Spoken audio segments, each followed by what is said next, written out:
Good morning to everyone, and welcome to this webinar with the title Forecast Evapotranspiration, Fundamental Information for Agricultural Irrigation Management, which is offered today by Dr. Richard Snyder, who is an emeritus biometeorologist at the University of California in Davis, in the US, but he also collaborates with the CMCC since a long time, actually.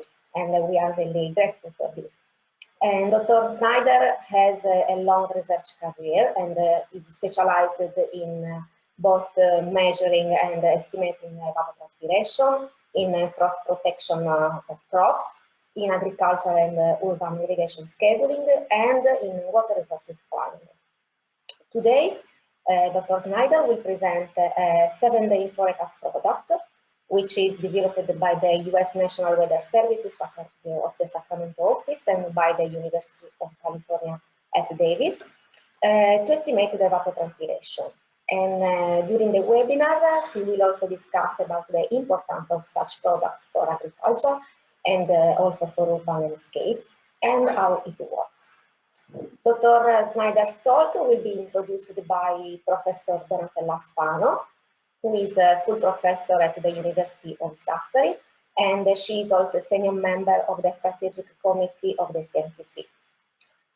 But before starting with the two talks, I would briefly introduce you the CMCC. So the CMCC is a non-profit research organization established in 2005, and in 2015 the center became a foundation, and it studies climate change and its interaction with the environment, the society, and the work of business and the policymakers. The work at the CMCC aims to stimulate sustainable growth, to protect the environment, and develop strategies for climate change adaptation and mitigation. The center is organized in a network distributed throughout the country, with the locations in Lecce, in Bologna, Capua, Milano, Sassari, Venezia, and Viterbo, and involves connect both public and private entities working together on multidisciplinary studies on climate sciences. In addition, CMCC benefits from the research experience of 7 members, which are the National Institute of Geophysics and Volcanology, University of Salento, the Italian Aerospace Research Center, the Ca' Foscari University of Venice, the University of Tuscia, the University of Sassari, and recently the Politecnico di Milano. CMCC research activities are distributed among 9 research divisions, which share different knowledge and skills in the field of climate science. Topics are diverse at CMCC, varying from economics and policy, simulation predictions, modeling, impacts and adaptation in different sectors such as agriculture, forest, hydrogeology, oceans, and so on. And among the outreaches, we have both scientific articles for international journals, we have educational programs, and also events and communication activities for the public at large, such as this webinar. So I would remind you that after the talk, there will be a Q&A session. And during the webinar, you can participate by sending your questions to the questions menu provided by the GoToWebinar system. And finally, this webinar is being recorded and will be uploaded on the CMCC YouTube channel and to the CMCC website. So I will give the floor now to Professor Donatella Spano to introduce the topic.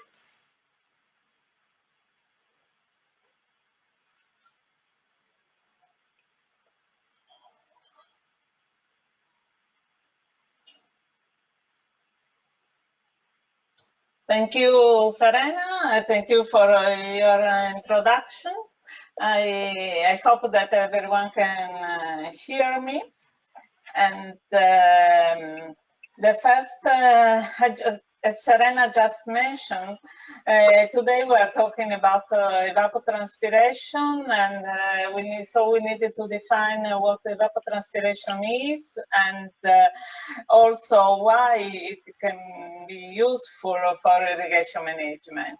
But also we like to focus on a new product from USA, in particular from the US National Weather Service, that is called FRET, Forecast Evapotranspiration, that is reference evapotranspiration, which started in California, but now covers the entire continental USA.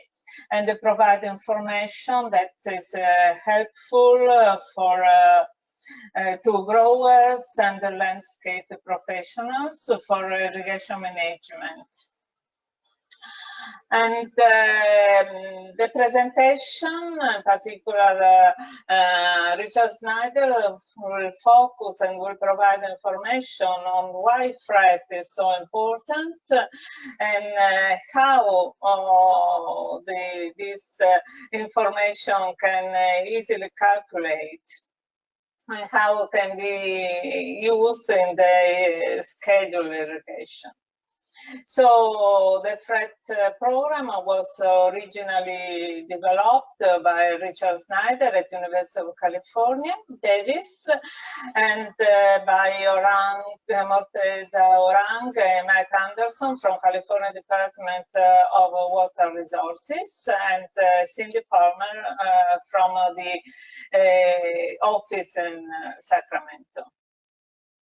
So, but let me give you some definitions. In particular, this slide show how water balance scheduling works. And the idea is to balance the soil water content by applying water at the right time and the right amount to keep the soil water content within a desirable level. The sources of water include irrigation, include precipitation and water table and capillary water. The losses of water from the soil include deep percolation, runoff, and actual evapotranspiration, the ETA. If the irrigator is efficient, most of the water loss should be due to ETA, and estimating ETA is often a good method to determine changes in soil water content if losses to deep percolation and runoff are known, and also, or as well, inputs including irrigation, precipitation, and water table contribution. Clearly, in the Mediterranean climate, precipitation tends to be low during most of crops growing season. So it's clear that the forecast ET product from most of the USA National Weather Service can help farmers to improve irrigation management, so better organize their job, especially for farmers who moved from surface irrigation to micro irrigation and drip system, and also to improve urban irrigation management.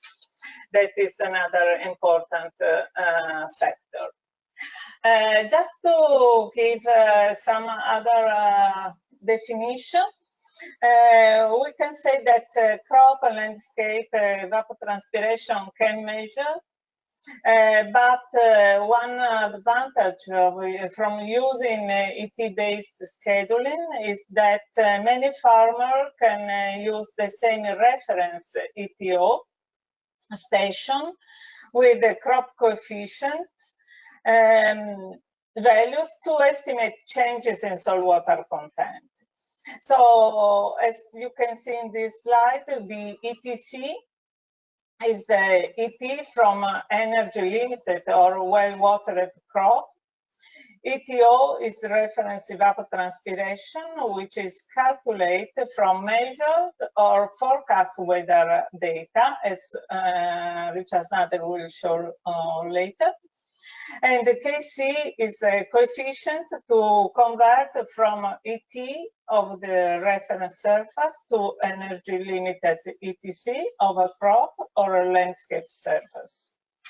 In some cases, crops are stressed either on purpose or because of inadequate water supply, which can lead to moderate to severe stress, which reduce ET. So it's what we represent in this slide, where also another term can be used, that is the KS, so the stress coefficient. Even is not commonly used for most crop because it's sometimes hard to determine. So anyway, there is a lot of research on water stress that reduce ETA below ETC. So in the FRET reference evapotranspiration, the definition of a reference standardized reference evapotranspiration is reported here. So it's the evapotranspiration of a large field of a short 0.12 meter vegetation, having known canopy and aerodynamic resistance and no soil, water or plant limitations to ET. So it's only energy limited. And the equation provided in this slide is identical to the daily weather data based on standardized reference CT equation used in UN FAO 56 publication and by the American Society of Civil Engineers Environmental Water Resources Institute Committee on Evapotranspiration. Most of the public and private weather service forecast daily values for maximum minimum temperature and relative humidity, as well as daily mean wind speed. And they generally don't forecast solar radiation. So it is the only variable missing from the required data needed to use the standardized equation reported here. However, some weather service to forecast the percentage of cloud cover, and so which that can be used to estimate daily extraterrestrial radiation, the day of the year, and the latitude to estimate finally the daily solar radiation. So whether the weather service have all the variables needed to estimate the reference evapotranspiration for the daily forecast. So just to give an example, these slides show the map of a historical mean reference evapotranspiration estimated for Sardinia and California. This is the result of a cooperation between researchers from University of Sassari, CMCC, and University of California Biometeorology Group. And in this presentation, the use of historical ETO values in conjunction with FRET to develop irrigation schedule. California has an important information system that is devoted for irrigation management, and includes a network of about 150 automatic weather stations. It's called CEMCC. And it's used to archive and disseminate ETO information to growers for irrigation scheduling and to water agency to improve the water demand estimate. CMCC is also used to validate threat ETO estimates in different microclimates around the state. So this is very important for the new product. Just to give an idea of the use of ET information in California, from a survey that was conducted in 1986, only 1.5% of farmers used ET information. And now the new numbers are very different. In 2019, from 70 to 8% used the ET information for irrigation scheduling. So in general, who adopt ET-based scheduling are clearly related to growing orchard and vine crops that are irrigated with frequency pressurized irrigation system, but also farmers who have higher education level, and also farmers that who experience irrigation problems, for example, salinity or slow infiltration. And in addition, growers with higher cost water, because they have a more incentive to manage water more carefully when they know that they need to compete with the local grower having lower cost water. And also, clearly, intermittent drought has also encouraged growers to put more effort in using ET-based scheduling. And this is true also nowadays, because the growers, the farmers, are experienced serious drought at the least 3 times from 1972 to 2010 in California, and in 2015 as an example in these slides. But in general, everywhere the drought events are very strong and very hard to manage. And also we need to think about the future, where we, in these slides, just show some projections from Italy. And we have a project increasing in temperature, reduction in precipitation, and increasing in intensity and frequency of extreme events. And one of the most important extreme events is drought. And you can see the aridity index as an example for Sardinia with the two RCPs, and it's clear very important for agriculture sector to take into account drought and in general the climate change projections. So just to set in the scene, what are the main aspect that we need to take into account? Water scarcity, climate change, and the increasing competition between sectors will likely worsen agricultural sustainability. In addition, growers need to improve irrigation efficiency and the use of ET and plant-based information to advance irrigation management. Standardized reference evapotranspiration is the basis for estimating crop evapotranspiration.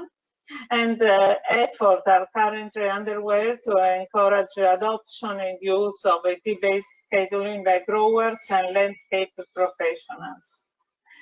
There is a good opportunity in Italy with the new agency called Italia Meteo. It's a good opportunity for coordination and development of standard reference ETO, and a standardized network of weather stations for determining ETO rate in different microclimates to validate the forecast ETO is needed. And also an operational forecast of ETO is desirable for Italy to encourage growers and landscape professionals to accept and use ET-based scheduling. And also the adoption of ET-based scheduling should improve sustainability of water resources in Italy. So I think that I gave some elements and ideas for setting the scene and to better understand the importance of the threat forecast ETO for farmers, growers, and landscape users. But and now I'll give the floor to Rick Snyder. Thank you.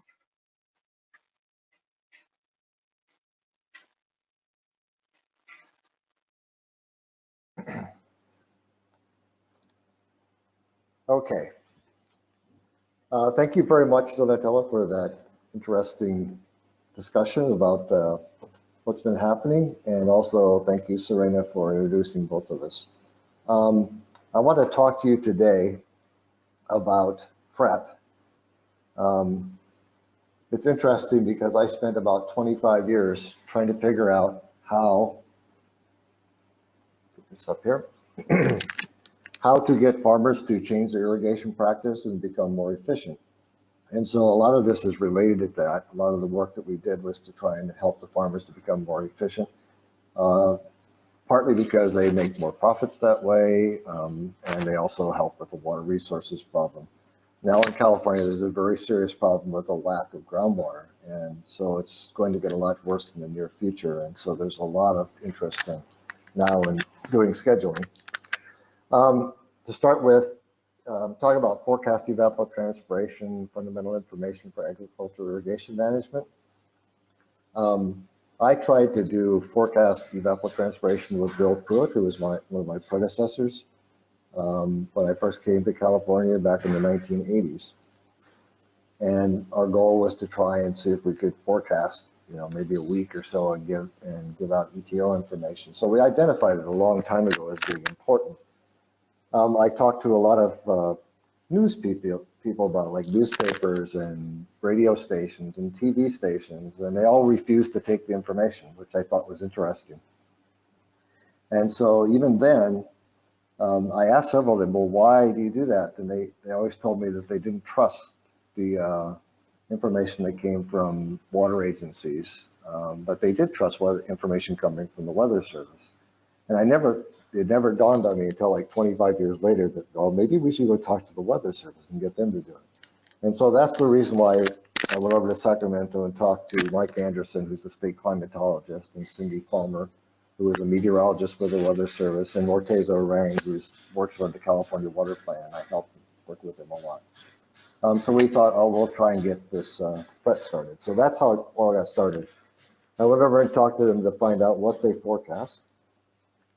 And ended up that the only thing they were missing was how to forecast solar radiation. So I'll talk to you a little bit about that. I want to go back to the slide Donatella showed you again. When we do scheduling in California, mostly we're assuming that it's well watered, the crops are well watered. In some cases it's not. For example, wine grapes are not well watered. They're used considerably less water than other crops, but they still use water, but not as much because they're purposely stressed and pruned back, and so they don't use quite as much water. So mostly we use the crop coefficients and the ETO method for crops that are well watered. And the ones that are mostly, that use the ET-based scheduling are mostly orchard and some vine crops. So if you have table grapes, yeah, they'll do it. Or if you have raisin grapes, they'll do it. But if you get into wine grapes, no, because they're purposely stressing. So I don't talk very much about ETA in this talk. I'm going to mostly talk about ETC. And Donatello mentioned the ETO is reference evapotranspiration, and that's just, you measure weather data and you have an equation that estimates the ET from a 12 centimeter tall cool season grass, like an irrigated pasture. It's theoretical. It's not a real, they didn't do a real crop, but they did compare it to their best estimate of what 12 centimeter tall ET of cool season grass would be. So there was a lot of discussion about it. And so the ETO, the standardized reference evapotranspiration now, is an equation. And you have to have weather data to make that equation work. And that weather data has to come from an irrigated grass surface, and it has to be fairly large. So typically we say 40 or 50 meters of grass around it. And it has to be, the stations have to be set with sensors at the right height, samples at the right time to come up with the ETO measurements. If you put that in the wrong place, if you put it in the parking lot, for example, it's going to show a lot higher ETO, so that's not really valid. You have to have it over that irrigated grass, because you're trying to take the ET from that grass and you're trying to convert it over to evapotranspiration of different crops using crop coefficients. And those differences come up because of differences in solar radiation, interception of solar radiation. There's aerodynamic differences. There's differences in the way the leaves are shaped and the way they're oriented. So, and there's differences in how fast the crops grow. So they'll change during time. So you have to come up with a crop coefficient curve for the year. And I'll talk a little bit about that. So the biggest problem in irrigation is not really the evapotranspiration. One of the problems is knowing what the soil moisture, change in soil moisture is, and evapotranspiration is one of the ways to do that. It's probably the easiest way to do it. There are soil sensors out there. They're expensive. They're somewhat difficult to put in, and we still recommend people use soil sensors to complement the ET estimates, use them together, and make sure that everything's working out right. But it's really difficult to get good information that's reliable everywhere. In some cases, it's better to use soil information. In some cases, it's better to use ET. The perfect example would be if you have a high water table, then the evapotranspiration is going to overestimate how much water you need to irrigate. So a soil sensor would probably be better if you have a high water table. But if you have well-drained soils, then often ET is the best way to do it because it's cheap and it's relatively easy. The things that are important are the distribution uniformity and the application efficiency. And we're trying to get the application efficiency as high as possible when we do irrigation scheduling. The distribution uniformity, the way it's defined, it's the mean depth of water infiltrating the low quarter divided by the overall mean depth infiltrated, and you multiply by 100 because it's expressed as a percentage. So what that means, if I took 100 measurements of how much water infiltrated across the field, so the field maybe is 20 hectares or something, I go and I make 100 measurements, I would take the 25 measurements that have the lowest amount of water going into the soil, and I would take the average of that and divide by the overall average to come up with my distribution uniformity. Now, I'll give you some information on what kind of things you see in different crops, different irrigation systems. If you were really good, I mean, if you had a pot and you let me hand watered every tree or something, and you put exactly the same amount of water everywhere, you'd have 100% distribution uniformity, and that would be our goal. Unfortunately, we can't always do that. And so, but what people do is they try to design and maintain the irrigation system in order to get as uniform a distribution as possible. But if I had 100% uniformity and I put on twice as much water as I needed, I'd put on too much water and some would go out the bottom. So it wouldn't be very efficient. And that's where the ET and the estimating the soil water change is important. So part of the application efficiency is the distribution uniformity, how evenly we distribute the water across, but then how much do we put on? Because if we put on too much, it goes out the bottom. Or if it runs off into the field, it's not very efficient either. So the way we define application efficiency is the water stored in the root zone divided by the total water infiltrated into the soil. And again, you multiply it by 100 to get to a percentage. And so what we want to do is we want to get the distribution uniformity as high as possible. We want to apply the right amount of water that we get most of that water stored in the soil, not going out the bottom. And so that's the main goals, and that's the most difficult part of irrigation management, is trying to get that uniformity high, get the application efficiency high. One of the things that you'll know if you think about this a bit is if the low quarter, again, is the part of the field, the fourth of the field that receives the least amount of water. If that's equal to the soil, if the water applied to the low quarter is equal to the soil water depletion that we get from ET, and then the application efficiency is about equal to the distribution uniformity. So we use that to do irrigation scheduling when we have plenty of water. If you have stress, then this kind of starts to fall apart. But if you don't have stress, this works pretty good. And so the applied water that you'll see down there at the bottom, if I can get the mouse to work, there it is. The available water is equal to the soil water depletion divided by the application efficiency. If I have the ET for, say, a 7-day period and I apply the water so that the low quarter gets exactly the same as the ET, I probably refill that low quarter back close to field capacity. I've over-irrigated 3/4 of the field. That's generally what you find to be the best methodology for most crops that require full irrigation. You're going to have to over-irrigate a little bit because you have to move salts out of the soil, but you don't want to over-irrigate too much. So what we do is our goal is we try to set it to try and refill that low quarter. The rest of the field gets more than it needs, and so it ends up that we'll have a little bit of deep percolation, but that's not always bad either. We try to minimize runoff, and you try to put on the right amount of water and put it on as uniformly as possible to get that soil refilled. And that's what our goal is with using ET as well. I mentioned about the uniformity distribution. These are some examples in the slide of distribution uniformity for gravity systems, which would be a surface irrigation. It also has the application rates typical. Drip irrigation, micro sprinklers, sprinklers. SU is for sprinklers in urban because they have very high application rates. So you can see there's a huge difference in the application rates of these things. So the urban sprinklers, what they do is they run it for a half hour to 45 minutes, and they try to put on as much water as they can very fast because they want to use the grass for like golf courses or for playgrounds. So they have to water everything at night, and so they have to do it very quickly, so they have very high application rate, and runoff is usually a big problem. And also the distribution uniformity because they have very big sprinklers. But if you look at drip irrigation, you can see the distribution uniformity is about as high as you're going to get. They're actually, if you plan them properly, usually it's 90 to 95%, but over time they degrade over time. Micro sprinklers, again, are pretty good. They're up around 80, 85%. And you can see that the application rates are low, which means you have to irrigate frequently. But there's the big advantage is you get more yield because you keep the plants in a good water status most of the time. Also, you have to be able, one of the questions we asked when we tried to find out if farmers used ET or not, some of them, that report that Donatello mentioned, there were 60 people that said they used ET, and we talked to all 60 of those people and found out only 30 of them knew what they were talking about. And one of the questions we ask is, well, do you know your application rate? Do you know your distribution uniformity? If they don't know that, they don't know how to do irrigation scheduling. And so that's really important information. And this is just a slide to show there are different methods to estimate what the application rate is. We usually do everything in millimeters per hour when we're using metric. So we would take the number of emitters, for example, that top one that you see there, take the number of emitters per hectare, you multiply by liters per hour per emitter and divide by 60 minutes per hour. You get liters per minute per hectare, and that converts over to in this case, 1.37 millimeters per hour.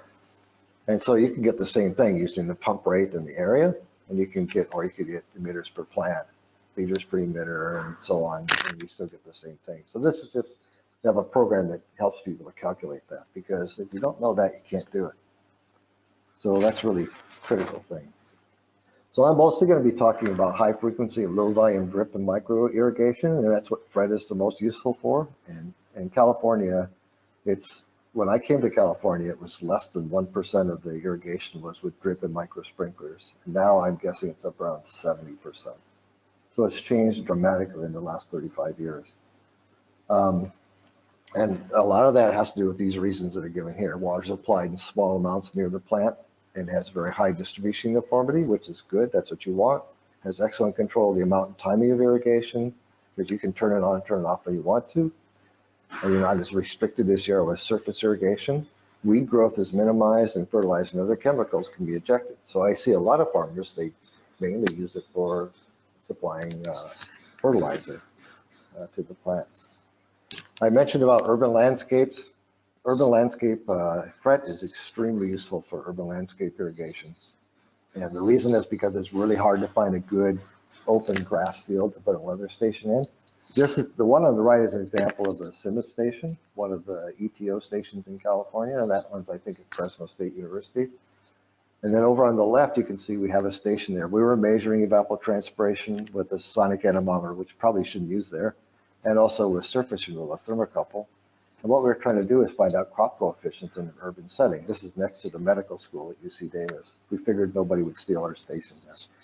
So anyway, we put it out there, and we measured what the evapotranspiration was, and then we compared it with the CMCC station that was nearby. It's maybe about a kilometer away, and we tried to come up with crop coefficients. And the interesting thing is the sun set at 4 o'clock in the afternoon because the building blocked the sun onto this grass field. So clearly it reduced the evapotranspiration. And so we were trying to see, well, we figured, oh, if we put this out for a year on different sides of the building, we could come up with coefficients to say how much they should be watering different sides of the building. And so I think there's a lot of possibilities as far as urban landscape. And this method, the surface renewal, we don't need as much fetch. So it's a big advantage in trying to get coefficients for urban landscapes. So I see a lot of potential for fret. I should point out fret has been around, but I'm going to show you some examples of fret data in just a little bit. And it's very interesting because, well, it hasn't been around that long. They just finished the new maps that they have now, and I'll show you what it looks like. They've tried different things, and they came up with this map, and I'll show you to you again, but it's pretty easy. It takes you 2 or 3 minutes to get in there and get the data out that you need and get forecast every day. But I'll show you that in a little bit. I talked about CMCC before. We have about 150 stations in California. It provides near real-time evapotranspiration data all over the state. It's used for water resources planning. It's used to help farmers irrigate. People are still doing surface irrigation. They can use this pretty easily, and you can use it for other ones too, because you can back check what it was last week and you can estimate what's going to be the next week. The reason why fret is important is because you're getting a forecast. You're getting an advanced warning on how much water you're going to need. So if the wind's going to go up and the temperature's going to go up, you know, probably going to have more evapotranspiration. Maybe you'll need more water for the following week. And so that's one of the advantages of using fret. The advantage of CMCC is we have a lot of stations to test fret against. So we do the forecasting with fret, and then we take that data, and right now we're doing a big test on it in California to find out how fret does in different microclimates, because we have a lot of microclimates like Italy. And so we're trying to see, well, if it's cooler and wetter, what's it like? Is fret doing well? If it's hotter and windier, is it doing well? So we're trying to find out, you know, how well fret does around the state in different climates. But if you want to use fret, I would recommend that you have at least a small network in important places where you can validate how accurate it is, and then you have more confidence in using it. So again, it's the National Weather Service. I went and talked to them, and I talked to Mike Anderson, state climatologist, who also works with the Weather Service. And we got together and we decided we're going to try to do forecasting. So I asked them, well, what do they forecast? And they did everything that we needed except for the solar radiation. So the way we do it is we use the Pemberton-Monteith daily equation. This is the same ETO equation that's in FAO 56, it's in FAO 56. There's a new one coming out. There's 66 is coming out, and they're still using the same equation for that. Again, it's a virtual equation. It's not for a real crop. And I was on the committee that worked on that, and they decided they didn't want to do a real crop because then people keep studying ETO, and we wanted them to study crop coefficients, not ETO. And so this is a modified Pemberton-Monteith equation. We've tested it extensively. I have data from Davis that shows that the Pemberton-Monteith equation is right on. You know, when we compare it with the lysimeters in Davis, it's a very good equation. So we use that, but the problem is we didn't have the solar radiation, so we couldn't estimate the RN, the net radiation that goes into this equation. But after talking to them, they said, well, we do have cloud cover. And so I went back to FAO 24, which was the old publication that Bill Pruitt did back in 1977, I think it was. UN FAO 24. So the equation here is FAO 56, the one in the blue. In the bottom, it tells you how to estimate the solar radiation from cloud cover. And so you have to calculate N over N, which is the, this small n over little n is the ratio of actual to potential sunshine hours. And they used to measure that. Not many people measure it anymore, but you can calculate it from cloud cover. So if you take, I got this from FAO 24, the cloud cover times that 0.0083, negative that, and then you have to add 0.9659, and that gives you an estimate of the n over n. And that was from FAO 24. You have to calculate extraterrestrial radiation, which almost you can find in lots of different books, tells you how to do it. I use the same method that's used in the FAO 56 publication. It's a function of the latitude and the date, and you get the radiation that you would have outside of the atmosphere. And then we calculate the solar radiation using that bottom formula. This RS is 0.25 plus 0.5 times n over n times the extraterrestrial radiation. Oops, sorry, didn't mean to hit that. And that gives us an estimate of the incoming solar radiation. Well, we use in the standardized equation, we assumed that the albedo is 0.23 for this short canopy, like grass. And so we get an estimate of the net solar radiation. There's a bunch of equations that go together to estimate all the things that go into this equation. So the only difference between the standardized reference evapotranspiration equation in the blue there is, and what they have in FAO 56 and what they have by the ASCE-EWRI, the Environmental Water Research Institute, is that we have to estimate this RS instead of measuring it. So that's the only thing that we really did. When I went to Sacramento, I said, oh, well, we can estimate solar radiation, see how it does. So we talked to them, and they, I took over a spreadsheet and gave it to them, and they played around with it, and they built it into their forecast model. And so that's how they came up with the estimate of RS. So they have a rough forecast of solar radiation. We may be able to improve that in the future, but right now it seems to work pretty well. This is an example of, this was a poster that some people from the Weather Service, the National Weather Service, most of these people you see it listed at the bottom work for the Weather Service. And it was to verify FRET against 48 CMS stations. It was from observations from 2012. If you look at those top graphs up here, you see the scattered around there. Gives you an idea. This is the CMS ETO on the x-axis, and it's the FRET ETO on the y-axis. And that's a one-to-one line. And you can see that it does pretty good. And they ended up, they said about 80% of FRET is within 1.25 millimeters of the CMS station. Now this is over the whole year. So this included the winter and the summer. And so there's a pretty big range of weather during that time period. At the bottom, you can see there's histograms showing how variable the errors were relative to the number of stats. So it hits the mean quite a bit. And that's how they came up with 80% of FRET is within about 1.25 millimeters of the CMS station forecast. So you have to do the forecast. You archive the CMS data, then you come back later and you find out how accurate the forecast was. Now, I forgot to tell you, this is for different numbers of days, too. This is a forecast. The one on the left is for a one-day forecast. The second one is a 3-day forecast. The purple one here is a 5-day forecast, and the red one is a 7-day forecast. And you can see all of them did pretty well. So, and I think with time, I'll probably improve it even more. But right now, it still does a pretty good job in California. This is against 48 stations. They didn't differentiate which climate the stations were in. We have a lot of microclimates in California. So again, this year we're going back and we're looking at Sacramento Valley, San Joaquin Valley, the Salinas Valley, up in the mountains in the north coast, the south coast. So we have a lot of places and we'll do them individually by different climates to see if maybe we can improve FRET in different areas. Okay, now this is from the graphical forecast from the National Weather Service.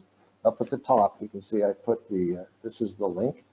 So if you type this in, https://digital.weather.gov/ and it'll come up with this map.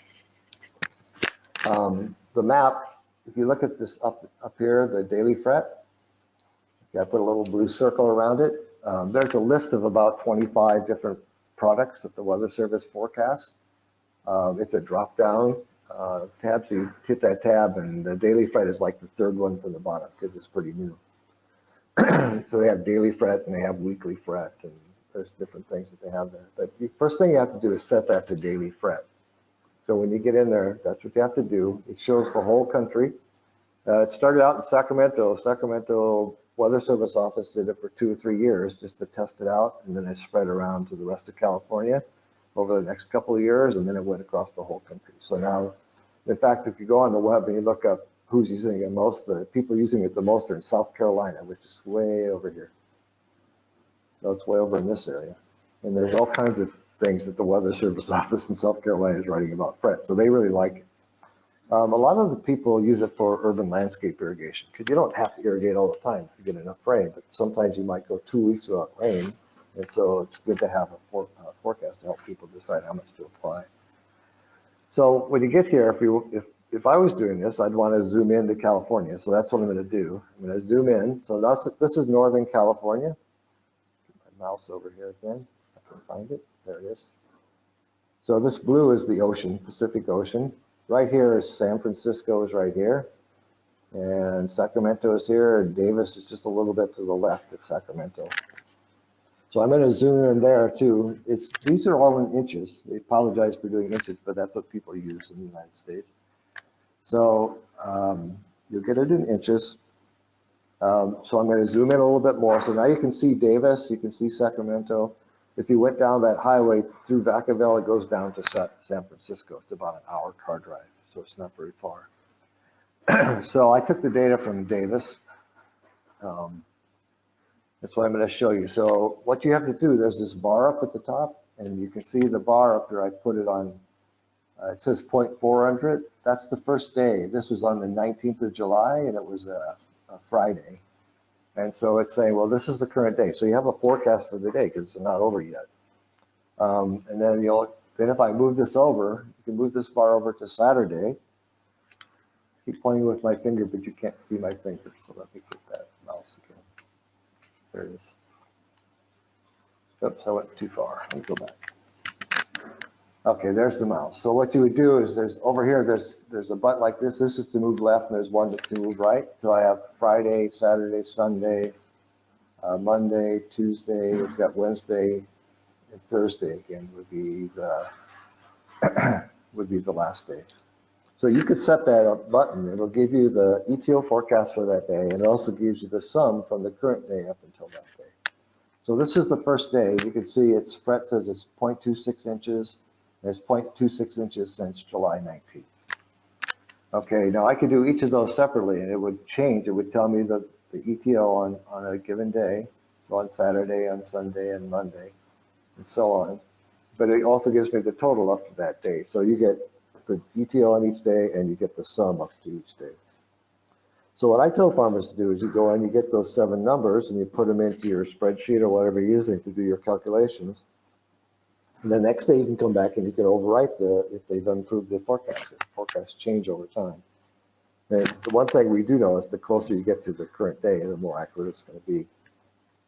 So I'm showing you the first day. I'm going to show you the last day. And this one, if you look into this box down here, down at the bottom left-hand corner of the box, you can see the arrow. It's pointing to where I clicked. It's pointing to Davis, where I clicked for it, and it tells up here it's for Davis. And you can pick any location anywhere in the country. It'll do that, except Alaska and Hawaii, they don't have. But if you look at the front line, the top line here inside this box, if I can find my mouse again, there it is. It says 0.27 inches. That would be on that Thursday, the 7th day. And it says 1.90 inches since the 19th. So it gives me the ETO on that day and the sum of the ETOs up to whatever day I happen to be on. So it's pretty easy. It takes you maybe a minute to 2 minutes to get all the numbers. It doesn't take very long. I didn't show you the actual program because my experience is they never work when you show them in front of people. But it does work. I've tried it many, many times, and it works pretty well. We've been using it for doing research in California. We use FRET to do some of our forecasting, and we do it to do different treatments on crops to find what will happen if we apply different amounts of water. So we need to know ahead of time what it is in order to order the right water. This is an example. I took this data off. This was on Friday the 19th. It was the first date. There's my mouse again. So Friday the 19th, they had 6.6 millimeters. This is typical Davis because there are no clouds in the summer. The wind is the same almost every day. You know, sometimes we'll get a heat wave, sometimes we get a cooling wave, but generally it's pretty much the same most of the time in the summer. So if you go down here, you can see, I lost the mouse, there it is. 6.9, 7.1, 7.4, and 6.9, and it adds up to about 48 millimeters. So it's, you know, that tells you about how much in a week, about how much evapotranspiration you have. So if you have somebody who's not really, you know, sophisticated, doesn't need to do really in-depth stuff, not a farmer, just doing their backyard, you say, well, it's about 48 millimeters, you know, every week. And it'll give people an idea of how much water they need to apply to their lawn, for example. Okay, so I have a couple of Excel programs I was going to show you. One is FRET OM. It's the FRET calculations, but I put ETO because it's actually forecasting ETO, and I put the M to tell it's metric because I have to do metric and English. So this is a program that shows how to calculate ETO from forecast weather data. So, you know, I've taken this like I took it to Egypt. I've given it to the Chinese. They're playing around with it. Well, in Italy, I've quite a bit talked about it. We haven't got it started yet, but I think it's a really good thing. But you could take, if you just had the forecast data, you can take the 7 days of forecast. So I call it day 0 because it's the current day, and then 0 through 6, you see here. So there's 7 days. I did this back on June 10th. I took CMCC data and I did this. So I put in the CMCC maximum and minimum temperatures for 10 June through 16 June into this program. I skipped the dew point. You can put in the dew point. And CMCC, they have the dew point as one of the outputs, so it's easy to do. If you don't have it, you can put in the maximum, minimum relative humidity, and it'll estimate the dew point for you. It puts in the wind speed, and the ETO equation requires wind speed at 2 meters, so we have to adjust it. So if you have 10-meter winds from, say, a meteorological station, you'd have to use an equation to reduce that down. And so I showed the equation up here at the top. You can find it in there. But anyway, I put in the wind speed at 2 meters. I put in the cloud cover percent. That didn't come from CMCC. I had to back calculate it. And so anyway, I went through and did all the calculations. This is the second one. You have to have the solar radiation maximum temperature, the wind speed at 2 meters, and the dew point temperature, which you see in blue here. And then it calculates the ETO. There's a whole bunch of steps in there. The equations are all there, everything. It's the same as the FAO 56 SEP that we have, cloud cover. And over on the right, you can see that figure, that plot that I did. I plotted the measured ETO from CMCC versus the forecast ETO from FRET. And the root mean square error was 0.16, which is pretty darn good. You aren't going to get much better than that. And I have to point out the ETO from CMCC is they use hourly data to calculate ETO every hour, and then they sum them up over 24 hours. It's a little bit different than using the daily equation, but it still matches up pretty well with our forecast ETO. Okay, so I want to show you a program on scheduling. It's called FRETIS. It's FRET Irrigation Scheduling, how to make a schedule from FRET with ETO data.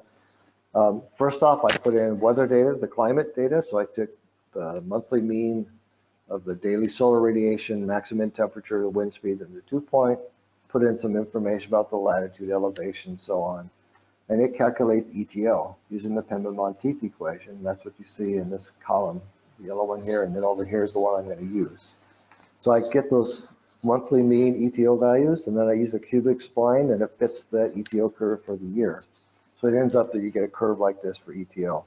You can see in Davis, it goes up to a little bit higher than 7 in the middle of the summer, and it comes back down again. So this is based on an estimated mean monthly ETO rate. And we use that as kind of a baseline because it gives the farmers an idea of what they might expect. You have to have crop coefficients. We have built into the program all the crop coefficients that we know in California. I will point out that they're not always the same as in other states or other countries because the farmers there manage their crops different.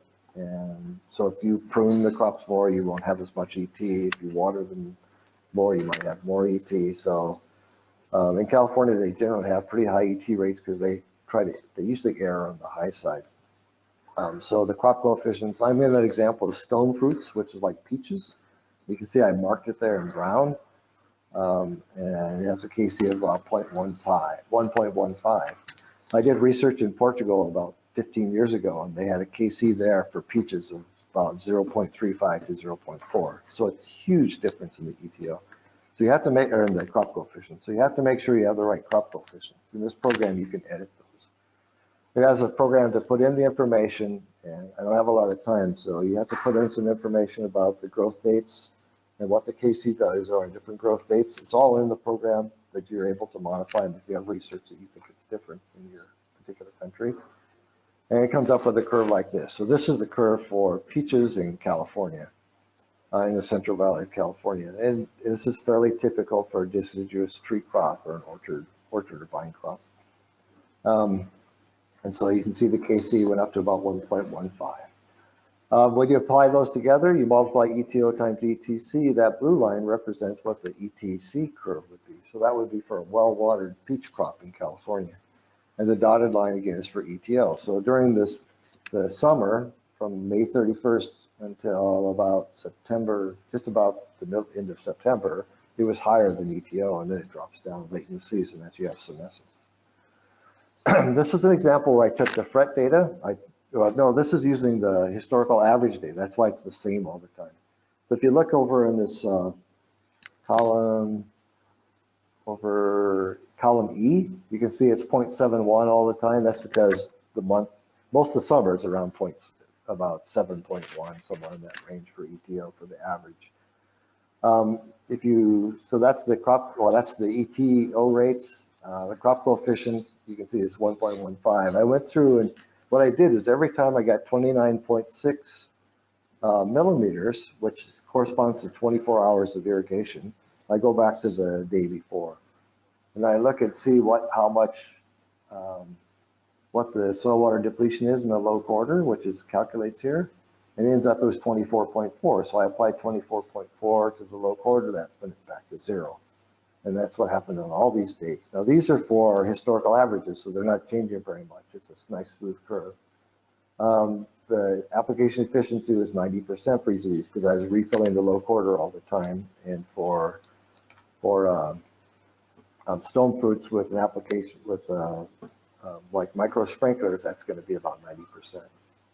Now the next one shows I put in some fret data here, and the fret data overrides the historical averages. So you can see it's got 6.6, 6.6, and so on. Down here it's 7.7, 7.9, and so on. So the data that actually uses is, it takes, if it has this data, it uses it. Okay, and then you have to multiply by the crop coefficient. That gives you the evapotranspiration of the crop. And then I did the same thing. And every time I got to 29.6, which is a 24-hour set. This is very typical for farmers. They want to run the system for 24 hours or 18 hours or 36 hours, or they might run it for 48 hours. And they do it because they need to do it during the day when somebody's there can go out and do it. So quite often they'll irrigate for a 24-hour period or less. So that's the way you would do the scheduling. And what this does is forcing the system to have full irrigation on the low quarter and yet keep the application efficiency as high as possible. And it helps because the farmer can order the water ahead of time. He says, well, this next week I'm going to need this much water. He calls up the water agency and says, this is what I need on this day, and this is how much I need on this day. And so it's easier for them to do it. Otherwise, they have to guess from the previous week. This is just a chart that shows how you can figure out the time. So it has set times on the left column, and it has the irrigation system starting time on the top. And these are the ending times inside the table. So for example, if I said you had to irrigate for 22 hours, and you wanted to end your irrigation at noon the next day, so I go from, let me get the mouse again.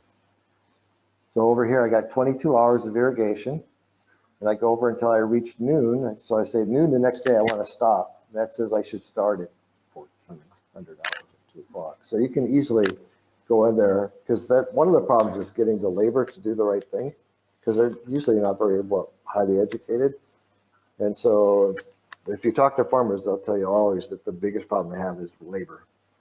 And so they have to communicate with the people and say, okay, you need to start at this time, you need to end it at this time. And so this table just helps them to do that.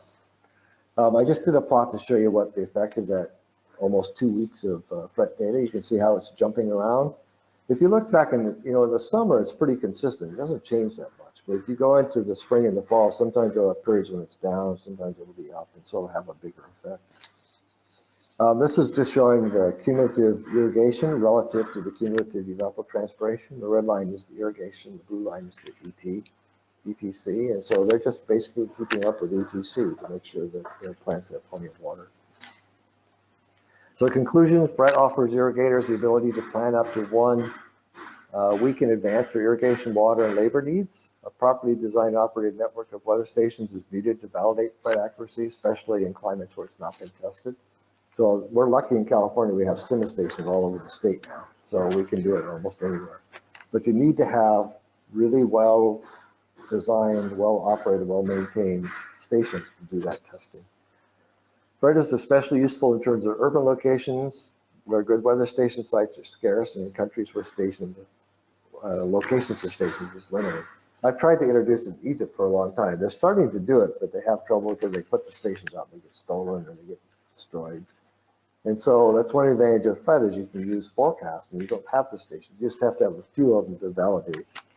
And I think that's true around the world. You can go places where they don't have enough money. It's a really good method for doing it.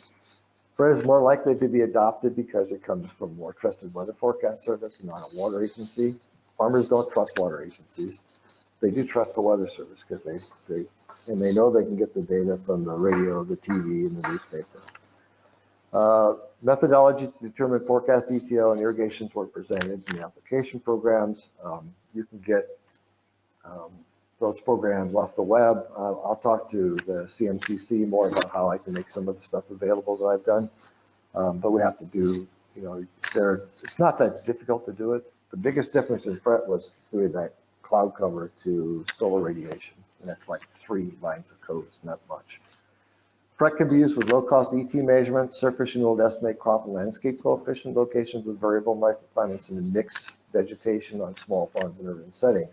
So we're working on how do we use FRET and how do we get crop coefficients that will help people in urban areas and also places where they have small farms. How can we improve the ETO estimates and get better estimates of ETC? So our goal is to try to make everything as efficient as possible. And that's it. Thank you. Thank you, Rick, for your nice and very interesting presentation. And so now we received some questions. Unfortunately, we don't have the time to answer to all the questions. So I just propose to answer to one question for Donatella Spano and one for you. Some questions are really technical, and so maybe you should answer to them privately, because we will send you a report with all questions and the contacts of the person, and I will report to you just a more general question. So first of all, for Professor Spano, about your presentation, we need some clarification about the crop evapotranspiration concept. So is the evapotranspiration concept only limited by energy or also by other factors, maybe soil moisture and so on? When I talk about energy limited, it's because I was referring to reference evapotranspiration. And so it's a crop evapotranspiration that is energy limited, because we assume that the crop, there is no limitation in terms of water, so the crop is not stressed or other limitation that can change the status of the crop and the water content. So it's energy limited in that sense. So it's referred only to well-watered crop.